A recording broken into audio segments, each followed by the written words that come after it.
Bismillahirrahmanirrahim. Assalamualaikum warahmatullahi wabarakatuh. Alhamdulillah nahmaduhu wa nasta'inuhu wa nastaghfiruh. Wa na'udzu billahi min shururi anfusina wa min sayyiati a'malina. May yahdihillahu fala mudilla lahu wa may yudlil fala hadiya lahu.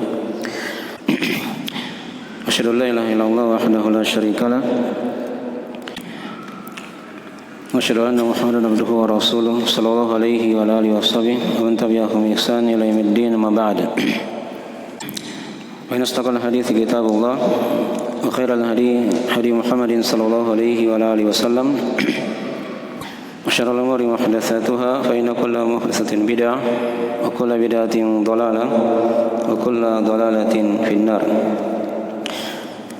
Ma'asyiral ikhwani wa akhwati fillah rahimani wa rahimakumullah.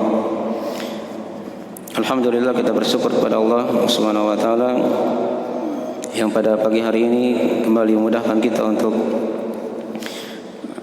mengkaji dari sebagian ilmu agama Allah Subhanahu wa taala,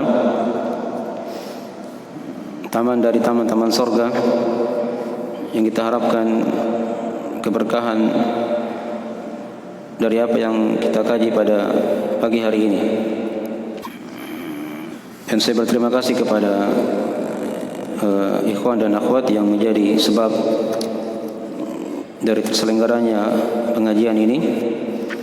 Semoga Allah Subhanahu wa taala senantiasa memberikan curahan pahala yang melimpah kepada semua yang menjadi sebab dari terlaksananya kajian yang kita adakan di pagi hari ini.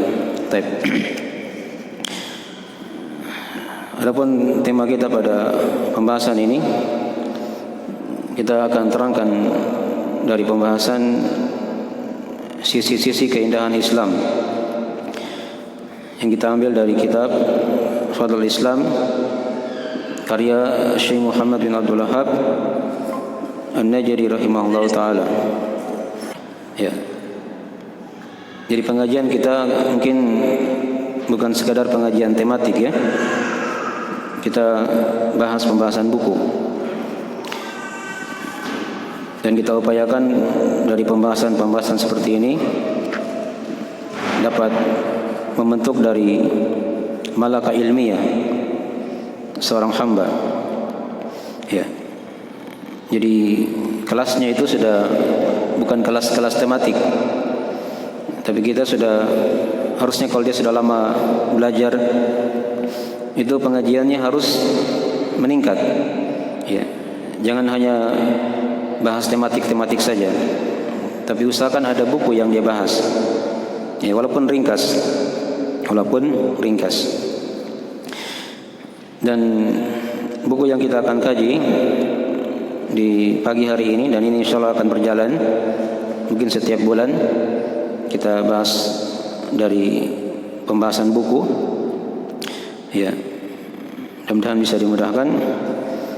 Itu buku kitab Fadlul Islam. Ya. Nah, buku ini berisi tentang pembahasan masalah metode beragama. Ya. Yang kadang sebagian ulama membahasakan dengan bahasa manhaj. Ya. Nah, ini penting kita kenali dari pembahasan buku ini agar kita mempunyai kekokohan dalam beragama. Ya. Jadi sebelum kita masuk di pembahasan buku, kita akan terangkan beberapa pendahuluan dari pembahasan buku ini. Ya. Baik. Pendahuluan yang pertama kita akan terangkan dari biografi penulis rahimahullah taala, yaitu Syekh Muhammad bin Abdul Wahhab rahimahullah ta'ala. Kemudian yang kedua kita akan terangkan dari manfaat mempelajari kitab Fadlul Islam ini. Ya. Dan yang ketiga kita akan terangkan dari gambaran global buku yang kita akan kaji. Gambaran global buku yang kita akan kaji. Ya. Nah, Ya, ini dari 3 pendahuluan yang kita akan jelaskan ya sebelum kita masuk di isi buku ini. Baik. Jadi yang pertama yang kita akan bahas seputar biografi ringkas dari penulis rahimahullah taala, yaitu Syekh Muhammad bin Abdul Wahhab An-Najri rahimahullah taala. Ya. Nah, beliau nama lengkapnya diterangkan situ ya, itu Syekh Muhammad bin Abdul Wahhab bin Sulaiman At-Tamimi An-Najri rahimahullah. Ya. Syekh Muhammad bin Abdul Wahhab bin Sulaiman At-Tamimi An-Najri rahimahullah. Ya. Najd itu nisbah kepada kerajaan Saudi Arabia untuk hari ini ya. Itu yang melingkup Mekah dan Madinah ya, serta apa yang ada di sekitarnya. Itu yang dikatakan An-Najd. Beliau lahir di tahun 1115 Hijriah. Itu ada di sampul bukunya ya. Tahun 1115 Hijriah dan wafat di tahun 1206 Hijriah. Nah, jadi beliau ini tidak terlalu jauh jaraknya dari kita ya, dari abad ke-12 ya, dari abad ke-12 Hijriah. Kita sekarang abad ke berapa? Abad ke berapa? Kalau 1400 berarti abad ke berapa? Ke-15 gitu kan, masuk abad 15. Jadi antara kita dengan Syekh itu hanya sekitar 3 abad saja, 13, 14, 15 ya. Dan buku ini itu diriwayatkan dengan sanad periwayatan sampai kepada Syekh Muhammad bin Abdul Wahhab rahimahullah ta'ala ya. Nah, jadi begitu kita belajar ya, seorang di belajar itu ada ketersambungan sampai kepada penulis buku misalnya ya. Itu dari hal yang hendaknya dijaga, dari sanad periwayatan buku yang kita akan kaji. Baik. Dan setiap buku yang kita akan kaji insyaallah taala nanti itu kita upayakan di situ ada ketersambungan, ada sanad periwayatan sampai kepada penulis dari buku itu ya. Dan dari buku yang kita akan kaji itu adalah buku yang kita telah pelajari sebelumnya dari para guru ya. Tapi itu dari ringkasan dari biografi ringkas penulis rahimahullah taala, itu Syekh Muhammad bin Abdul Wahhab An-Najri rahimahullah ya. Dan beliau digelari dengan Al-Mujaddid. Digelari dengan apa? Al-Mujaddid. Al-Mujaddid itu artinya pembaharu, yang membaharui dari agama ini ya. Artinya bukan beliau buat ajaran baru ya. Ya, tapi beliau ya memperbaharui Islam, menampakkan kembali Islam tersebut yang sudah mulai hilang di tengah manusia ya, dikikis oleh kesyirikan, oleh bid'ah, oleh khurafat, dosa dan maksiat. Nah, beliau menampakkan kembali dari agama Allah Subhanahu wa taala ini. Baik. Dipahami ya? Itu dari makna Al-Mujaddid. Kemudian yang kedua yang kita akan terangkan dari gambaran global buku yang kita akan kaji. Ya. Jadi buku ini namanya Kitab Fadlul Islam. Ya, keutamaan Islam. Ya, ini 2 kata ya. Ya, apa itu fadl? Fadl itu kan keutamaan kalau bahasa kita ya. Ya. Kalau maknanya secara ringkas itu fadl itu artinya sesuatu yang lebih, sesuatu yang mengandung tambahan ya, hal yang lebih. jika dibandingkan dengan yang lainnya. Itu yang dikatakan fadl. Ya. Adapun al-Islam, Islam secara bahasa dari mana aslama yuslimu islaman. Ya. Berserah diri. Ya. Memasrahkan diri. Itu mana Islam. Itu mana Islam. Dan Islam terbagi dua. Ada Islam yang bermakna umum, ada Islam yang bermakna khusus. Ya. Islam umum, ada Islam khusus. Ya. Apa itu Islam yang umum? Islam yang umum itulah Islamnya seluruh Nabi dan Rasul. Ya. Dari Nabi Adam sampai Nabi kita Nabi Muhammad SAW, itu seluruhnya dikatakan Muslim. Ya. Ya. Ini Islam yang umum. Adapun Islam yang khusus, itulah Islam yang dibawa oleh Nabi kita Nabi Muhammad SAW. Dipahami ya? Baik. Jadi ini ringkasan dari mana Islam. Ya, nanti kita akan urai nanti insyaallah taala di bab-bab yang berikutnya, nanti akan diterangkan oleh beliau rahimahullah taala dari tafsir al-Islam itu. Ya. Jadi ini ringkas ya. Kitab Fadl al-Islam, keutamaan Islam. Ya. Buku ini berisi ada 13 bab. Ada 13 bab dari sisi-sisi keutamaan dan keindahan agama Islam. Ya, bisa dilihat di daftar isinya ya. Di halaman ketiga ya, di diktat. Itu ada 13 bab yang kita akan uraikan. Hanya ini mungkin tidak bisa kita selesaikan satu kali pertemuan ya. Kita akan jelaskan beberapa kali pertemuan insyaallah taala secara ringkas. Ya.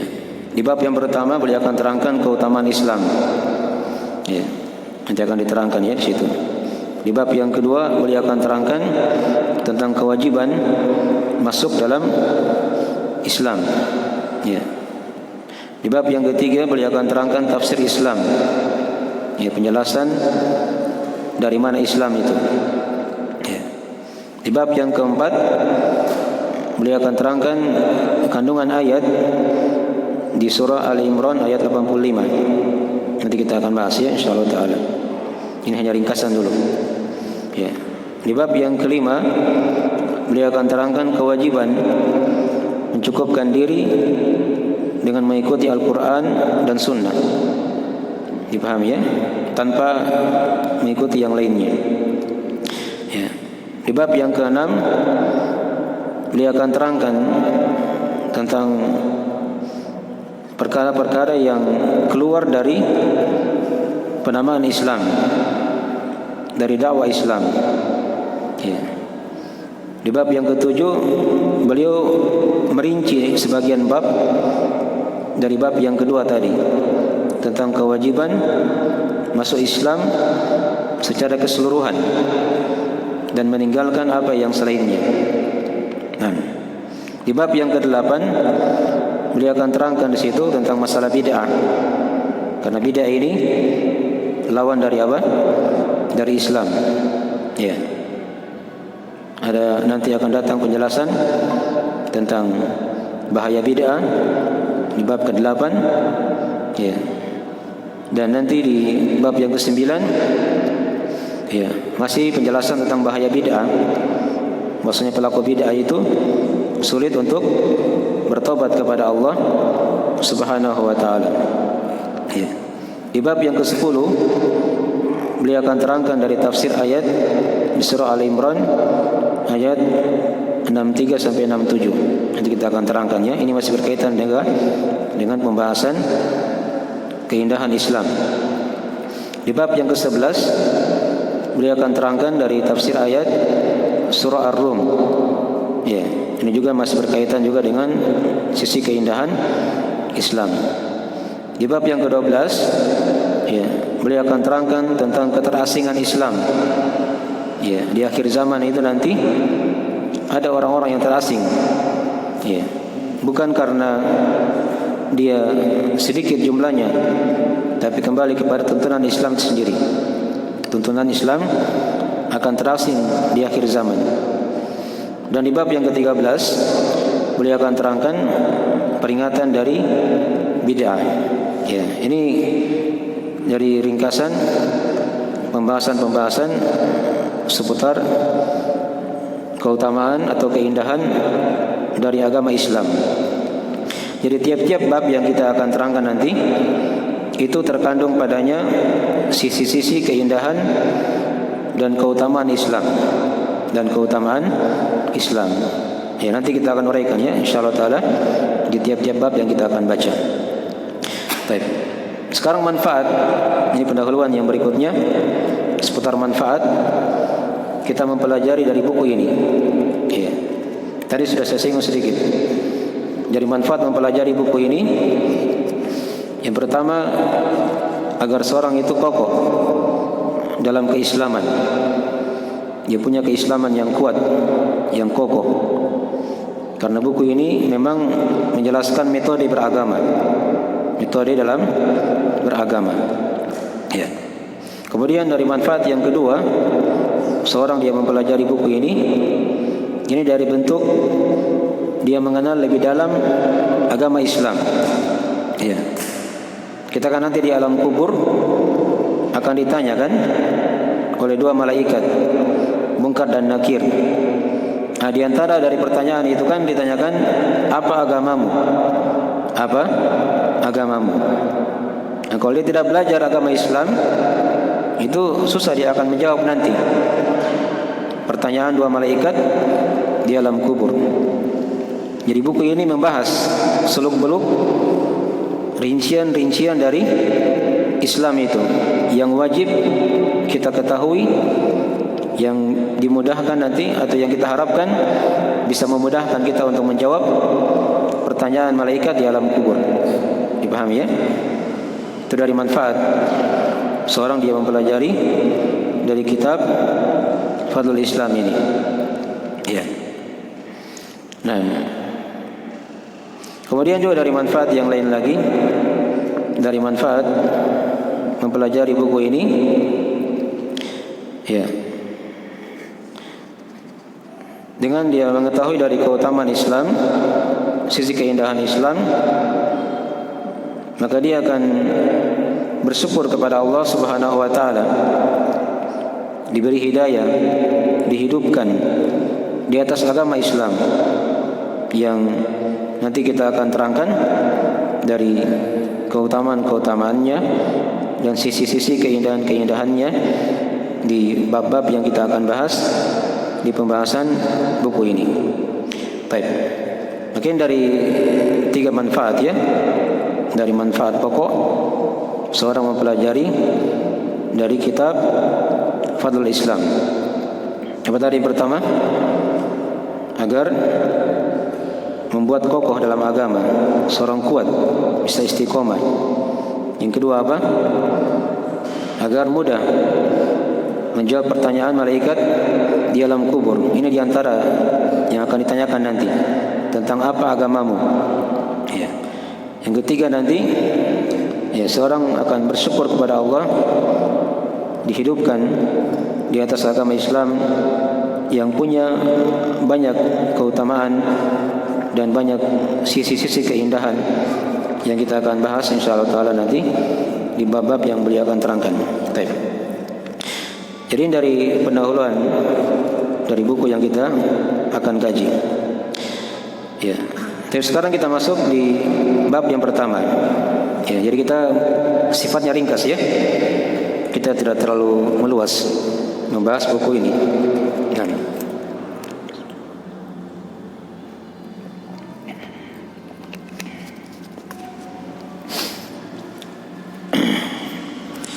Ya. Lihat di matanya sekarang, kita masuk di halaman berapa di situ? Di halaman 5 ya. Tapi dikatakan oleh penulis rahimahullah taala, Bismillahirrahmanirrahim, bab Fadlul Islam. Ya. Bismillahirrahmanirrahim. Dengan nama Allah yang Maha Pengasih lagi Maha Penyayang. Ya. Di sini penulis rahimahullah taala memulai bukunya dengan Bismillahirrahmanirrahim. Dengan Bismillahirrahmanirrahim. Ini dari sunnah ya, yang hendaknya seorang ketika dia awal menulis dari tulisan apapun, apalagi dia berkaitan dengan masalah agama, dimulai dengan Bismillahirrahmanirrahim dengan 3 alasan. Dengan 3 alasan. Alasan yang pertama, karena mencontoh Al-Quranul Karim. Karena mencontoh Al-Quran Al-Karim. Ya. Al-Quranul Karim itu kan ya, seluruh surahnya dimulai dengan apa? Bismillahirrahmanirrahim. Ya, dari surah Al-Fatihah, surah Al-Baqarah, Ali Imran, gitu kan? Dan seterusnya. Sampai surah-surah pendek. Kecuali satu surah yang tidak ada Bismillahirrahmanirrahimnya, yaitu surah At-Taubah. Ya, surah At-Taubah itu tidak pakai Bismillahirrahmanirrahim. Tapi semua surah yang lain itu pakai Bismillahirrahmanirrahim. Ya. Kemudian yang kedua, dari alasan penulis memulai bukunya dengan Bismillahirrahmanirrahim, ya, itu karena mencontoh sunnah Rasulullah sallallahu alaihi wasallam. Karena mencontoh sunnah Rasulullah sallallahu alaihi wasallam. Karena Nabi sallallahu alaihi wasallam dalam menulis surat-surat kepada para raja di masa dahulu itu dimulai dengan Bismillahirrahmanirrahim. Ya, boleh mengirim surat kepada raja Romawi misalnya, Heraklius. Beliau menulis surat kepada raja Persia yang bernama Kisra. Ya. Beliau tulis surat kepada raja Ethiopia, ya, Najasyi. Itu semuanya sama. Dimulai dengan apa? Bismillahirrahmanirrahim. Ya. Demikian pula di perjanjian-perjanjian, ya, itu dengan Bismillahirrahmanirrahim juga. Baik, itu alasan yang kedua. Alasan yang ketiga, penulis memulai bukunya dengan Bismillahirrahmanirrahim karena mencontoh sunnah atau kebiasaan para ulama salaf. Ya. Karena tulisan seperti ini itu diwarisi oleh para sahabat, oleh para tabi'in, tabi'in, seterusnya. Mereka ketika menulis tulisan-tulisan, ya, pembahasan-pembahasan dalam agama ini itu dimulai dengan Bismillahirrahmanirrahim. Ya. Apa fungsinya, manfaatnya ketika seorang dia mulai bukunya dengan Bismillahirrahmanirrahim? Itu banyak manfaatnya ya. Yang pertama kan untuk memohon pertolongan kepada Allah agar dibantu dalam usahanya. Ya, masuk di sini dalam, ya, menulis buku misalnya kan, ya, agar dimudahkan oleh Allah Subhanahu wa taala.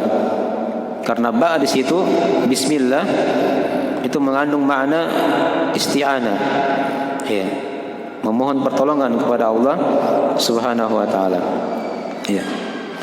Manfaat yang kedua dari seorang memulai bukunya dengan Bismillahirrahmanirrahim, ya, ketika dia dahulukan nama Allah disebut, maka dia, ya, harapkan keberkahan.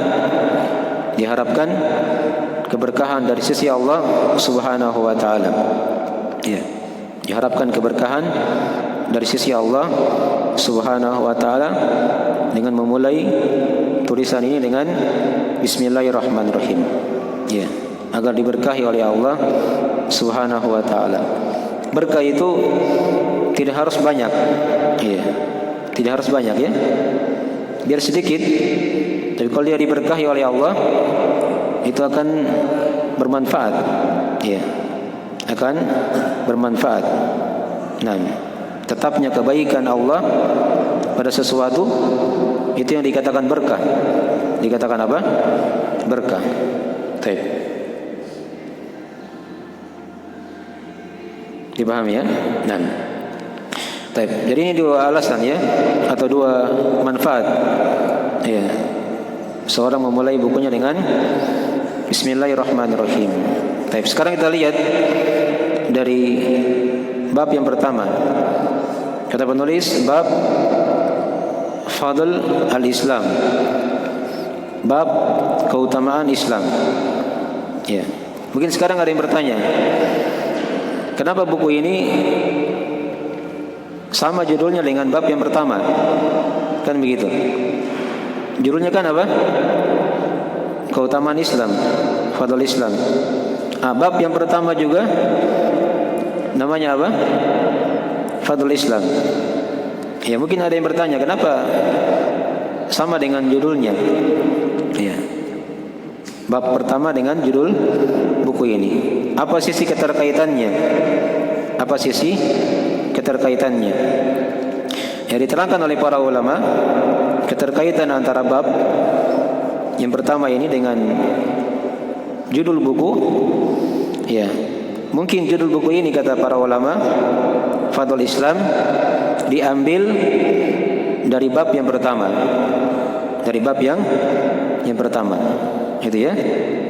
Jadi buku ini judulnya Fadl Islam, namanya Fadl Islam karena diambil dari bab yang pertama. Dipaham ya?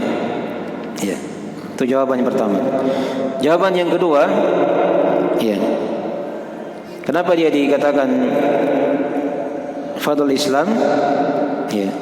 Karena di setiap bab-bab nanti yang akan dibaca itu penjabaran dari keutamaan-keutamaan Islam, dari keutamaan-keutamaan Islam. Ya. Sampai di masalah-masalah bid'ah nanti ya. Itu ada sisi keutamaan Islam di situ. Ada sisi keindahan agama Islam. Dari sisi Islam tidak butuh kepada apa? Kepada bid'ah. Karena agama kita sudah sempurna. Agama kita sudah disempurnakan oleh Allah Subhanahu wa taala. Dipahami ya? Baik. Ya, itu satu pembahasan di sini ya. Kenapa judul bab yang pertama itu sama dengan judul buku? Ya. Kemudian di sini pembahasan yang kedua tentang masalah. Di sini penulis rahimahullah taala memulai dengan menjelaskan keutamaan. Memulai dengan menjelaskan apa? Keutamaan, baru nanti di bab yang kedua akan diterangkan hukum dari masuk dalam agama apa? Islam. Ya. Ini beda dengan tulisan yang lainnya di buku beliau ya.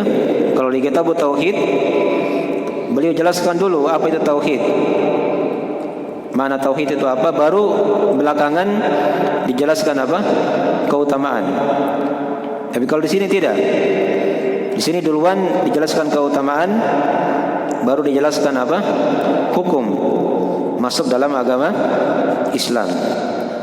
Itu dijawab oleh para ulama dengan beberapa manfaat. Ya, ketika seorang dijelaskan keutamaan, itu akan membuat hati itu condong kepadanya, mengarah kepadanya, tertarik kepadanya. Itu manfaat. Seorang ketika dia membawakan keutamaan sebelum membahas hukum dari perkara itu. Dipahami ya? Ya.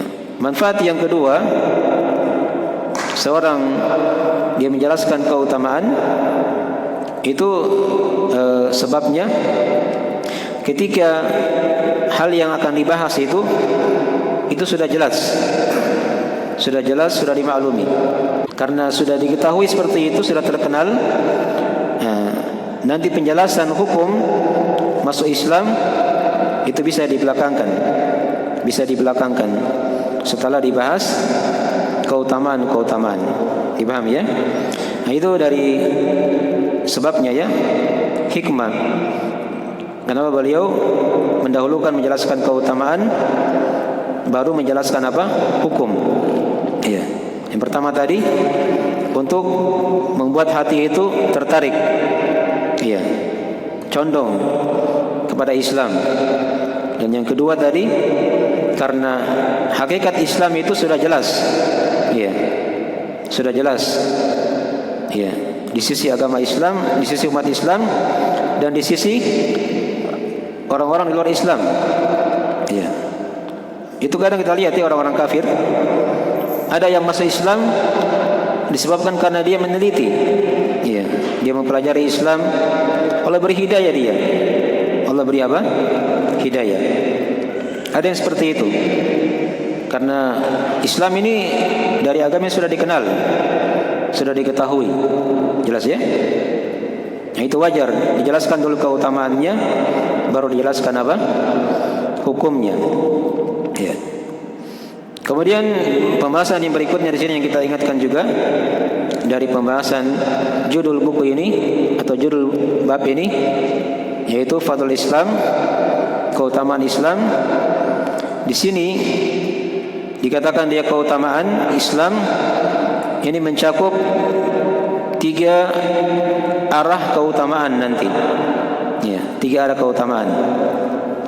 Yang pertama, keutamaan Islam itu bisa mencakup agama Islam itu sendiri. Ya. Jadi agama Islam ini itu punya keutamaan dibandingkan dengan agama-agama yang lain. Dipahami ya? Itu sisi dari arah keutamaan Islam yang kita akan bahas. Kadang kembali kepada agama. Ya, Islam itu sendiri. Dia punya keutamaan dibandingkan dengan agama-agama yang lain. Arah yang kedua, kadang dia kembali kepada umat Islam yang beragama Islam secara umum. Jadi umat ini itu punya keutamaan. Ini yang kedua ya. Arahnya kembali kepada umatnya. Iya. Jadi umat Islam ini punya keutamaan dibandingkan dengan umat-umat yang lain. Dibandingkan dengan Yahudi, Nasara, dan umat-umat yang lainnya. Itu sisi atau arah keutamaan Islam yang kedua. Arah yang ketiga, kadang dia kembali kepada diri pribadi si muslim itu. Ya. Jadi dia sendiri, si muslim atau muslimah, dia punya keutamaan ketika dia beragama apa? Beragama Islam. Jelas ya? Ini nanti arah-arah pembahasan ayat-ayat dan hadis serta asar para ulama seputar keutamaan Islam. Ya. Kadang dia kembali kepada agama itu sendiri, kadang dia kembali kepada umat Islam yang beragama Islam, dan kadang kembali kepada diri pribadi dari seorang muslim atau muslimat. Ya. Jadi nanti kita akan baca ayat-ayat, baca hadis-hadis, baca asar para ulama seputar keutamaan Islam. Nanti tidak akan lari dari 3 ini. Kalau bukan kembali kepada agama Islam, kembali kepada umat Islam, atau kembali kepada apa? Diri pribadi dari tiap-tiap seorang yang beragama Islam. Jelas ini ya? Baik.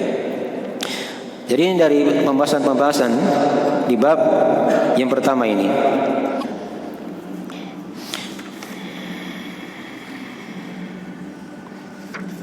Ya, sekarang kita lihat di ayat-ayat dan hadis yang akan beliau bawakan di sini ya, oleh penulis rahimahullahu taala. Ya.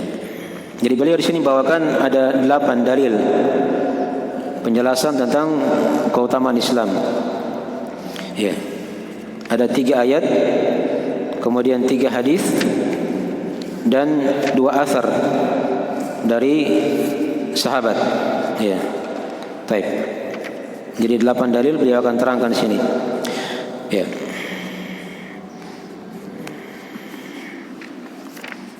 Bagaimana kita istirahat dulu sedikit ya sebelum kita masuk di sesi berikutnya.